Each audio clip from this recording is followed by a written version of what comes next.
নামাজে দাঁড়ালে বিভিন্ন রকমের চিন্তা আসে, করণীয় কি হবে?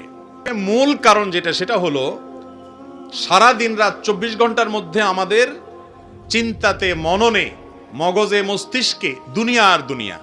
শুধু কিভাবে একটু পয়সা কামাবো, কিভাবে একটু দুনিয়ার কোনো ধান্দা হাসিল করব, আখিরাতের চিন্তা আমাদের মাথায় খুব একটা থাকে না। এজন্য আখিরাতমুখী জীবন যাপনের জন্য আমাদেরকে কোরআন এবং হাদিসের ছায়াতলে আসতে হবে, বেশি বেশি করে কোরআনে কারীম বুঝে পড়তে হবে। আর ধীরে ধীরে যদি আপনি নামাজ পড়েন মনোযোগ আসবে ইনশাআল্লাহ। রাসূল আকরাম সাল্লাল্লাহু আলাইহি সাল্লামের জীবনে দেখবেন জিকির প্রতিটা পদে পদে।